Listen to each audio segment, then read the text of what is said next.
మన జంతర్ మంతర్లో రాజ్యాంగ పీఠికని చదివినటువంటి ఇర్ఫాన్ పఠాన్ని రాహుల్ గాంధీ కలిసి ప్రశంసించారు.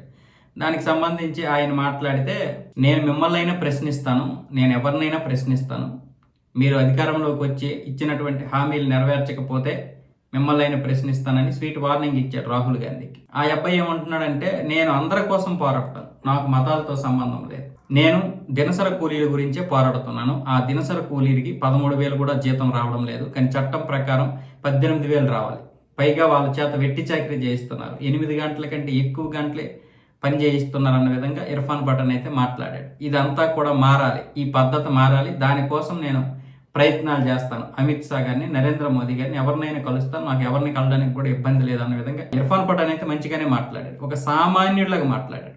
నిజంగా చెప్తున్నాను, ఇర్ఫాన్ పఠాన్ విషయంలో ఆ అబ్బాయి మాట్లాడినటువంటి విధానం నాకు నచ్చింది. మనసులో ఏముందో నిజంగా ఏముందో నాకు తెలియదు, కానీ అబ్బాయి కనిపించడానికి కూడా మనలాగా ఒక సాధారణమైనటువంటి, అంటే ఒక మధ్యతరగతి కుటుంబీకుడు ఏ విధంగా అయితే మాట్లాడతారో అలా, మతాలు కులాలు నాకొద్దు, మీరు ఢిల్లీలోకి వస్తే తెలుస్తుంది ఆ సాధారణమైనటువంటి దినసర కూలీలు ఎంతమంది కనీస గృహాలు కూడా లేకుండా ఫుట్పాత్ మీద పడుకుంటున్నటువంటి విధానం గురించి కూడా ఇర్ఫాన్ పఠాన్ అయితే మాట్లాడాడు.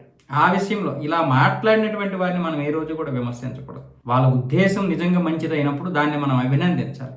నేను ఎవరినైనా ప్రశ్నిస్తానన్నాడు, నిజంగా రాహుల్ గాంధీని ప్రశ్నిస్తాడు లేదు, తర్వాత నేను ఎవరినైనా ప్రశ్నిస్తానన్నాడు, రాహుల్ గాంధీతోటే మాట్లాడాడు. అంటే కాకపోతే అది జరిగే పని కాదు. రాహుల్ గాంధీని ఇప్పుడు ప్రజలు నమ్మడం మానేశారు, అది వేరే విషయం, కానీ ఆయన మాట్లాడే తీరు నాకు బాగా నచ్చింది.